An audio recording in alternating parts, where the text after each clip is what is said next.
सुखपाल अमर रहे। भारतीय किसान यूनियन जिंदाबाद। विषय ये है कि एक तो यहाँ पे सुखपाल सिंह थे, हमारे बहुत सीनियर पदाधिकारी थे, बहुत काम करते थे समाज के लिए, संगठन के लिए। उनका बहुत बड़ा योगदान रहा। तो उनके परिवार से मिलने आ जाए, उनका देहांत हो गया। उनके परिवार से, रिश्तेदारों से, गांव वालों से मिलने आए। और ये है कि उनकी जिम्मेदारी किसी परिवार के लोगों को दी जाए, ये गांव तय कर ले, जिससे परिवार संगठन के साथ में फिर उसी तरह से जुड़ा रहे। ये एक था। दूसरा, कल जो 26 तारीख का प्रोग्राम था ट्रैक्टर का, वो बहुत मजबूती से यहाँ पे पूरे हरियाणा में, ज़िले में और पूरे देश भर में बहुत बढ़िया तरीके से हुआ। उसका भी इन लोगों को धन्यवाद है सबको, कि उसमें भी बढ़ चढ़ के सब ने हिस्सा लिया। और आगे भी ये इसी तरह का काम करते रहे। ट्रैक्टर मार्च जो था या दूसरे आंदोलन है, वे हैं, चलते रहे। और इस परिवार को कोई जिम्मेदारी फिर दें, क्योंकि परिवार संगठन से अलग ना हो, अपने आप को ऐसा ही ना माने। तो ये हमारी सबकी जिम्मेदारी बनती है कि कोई हमारा कार्यकर्ता जाता है, हम उसके घर पर जाते हैं, उसको फिर संगठन से जोड़ते हैं उसको। तो ना ऐसा ही माने और संगठन के साथ में काम करें, समाज के साथ में काम करें। इस दुख की घड़ी में हम सब इनके साथ में हैं। एमएसपी को लेकर क्या सहमति बनी है? क्या एमएसपी को लेकर अभी तो भारत सरकार की कोई सहमति नहीं बनी, ना कोई अभी बातचीत वो कर रहे हैं। एमएसपी गारंटी कानून देश में अगर लागू होगा तो पूरे देश के किसान को उसका फायदा होगा। इस आंदोलन में इन समस्याओं को लेकर बहुत आंदोलन हुए, बहुत शहीदी हुई इन मूवमेंट को, इसको लेकर। एमएसपी गारंटी कानून है, स्वामीनाथन कमेटी की रिपोर्ट है, बिजली अमेंडमेंट बिल है, कर्जा माफ़ी है। तो ये सारे हमारे इशू है, चल रहे हैं हमारे, और हमारे प्रोग्राम चलते रहते हैं, आगे भी रहेंगे। अभी मेंबर पार्लियामेंट के वहाँ पे भी 6, 7, 8, 9 तारीख फरवरी में उनके घरों पर जाके उनसे बातचीत करेंगे कि जो एक नया मसौदा आया है इसको वापसी लिया जाए। ये भी एक किस्म से जो मंडी कानून उसमें है, वो भी मंडी को ख़त्म करने वाला है। तो हमारे ये मुद्दे भी साथ साथ चलते रहते हैं। डल्लेवाल साहब बैठे थे, तो वो अभी मेडिकल पे है, उनकी 14 फरवरी को बातचीत है सरकार से।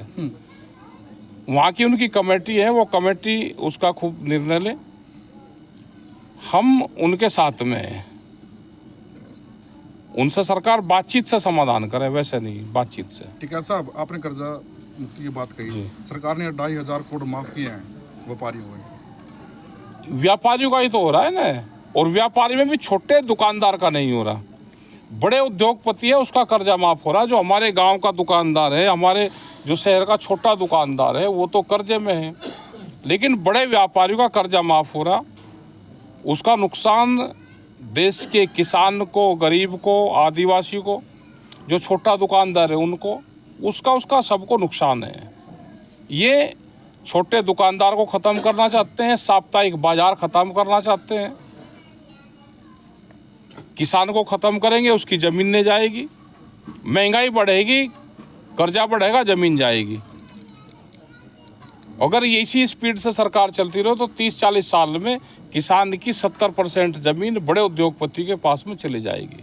हरियाणा के मुख्यमंत्री कहते हैं सबसे ज़्यादा एमएसपी पर फसलें हरियाणा में खरीदी जा रही हैं, और किसान फिर भी जो आंदोलन की ओर जा रहे हैं। देखो, वो तो उनकी मजबूरी है, जो सरकार कहती है, मुख्यमंत्री को तो कहना पड़ता है। वो पहले यही हरियाणा था, बाहर की फसलें भी आन के बिकती थी।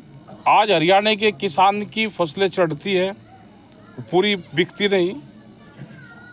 वो सब झूठ कह रहे हैं, वो उनको कह देते हैं। ये झूठ बोलने का इस सरकार तो माहिर होगी, झूठ बोलने की। कुछ ही कह दो तो वो उसमें सच्चाई नहीं है। फसलें हरियाणा की भी नहीं बिक रही, और एमएसपी ये देश का कानून है, अकेले हरियाणा का नहीं है। सियासत में हिंदू मुसलमान चल रहा है, और वो साहब का मुद्दा किसान चल रहा है, नहीं, तो कितना कामयाब हुए? ये तो चलता रहेगा। पॉलिटिकल सिस्टम में हिंदू मुस्लिम चलेगा। वोट कहाँ से मिलेगी, वो उन्होंने पूरे देश को इसी सिस्टम में उलझा दिया। लेकिन हमारा जो इशू है, और आज भी पूरा देश का किसान, मजदूर, दुकानदार, व्यापारी सब हमारे साथ में है, कर्मचारी हमारे साथ में है सब।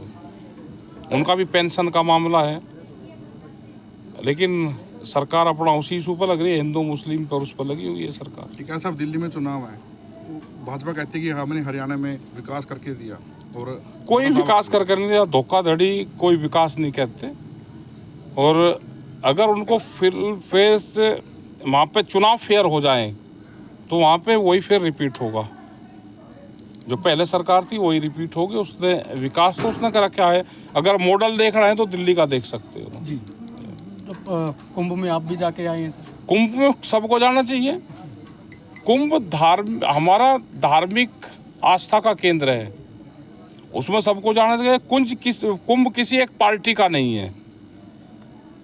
हम सब लोग गए और कोशिश करेंगे एक बार फिर, क्योंकि ट्रेन फ्री है, बसें वहाँ पे फ्री लग रही, कुंभ का बजट है पूरा, तो उसका इस्तेमाल करना चाहिए और सबको नहाना चाहिए। बजट का इस्तेमाल केवल भाजपा के नेताओं की फोटो लगा नहीं, ऐसा नहीं है। वहाँ पे हो रहा है, जाकर देखोगे तो वहाँ हो भी रहा है, और उसका इस्तेमाल करो ना, देखो क्या क्या सुविधाएं है। नहीं है तो बताओ उनको।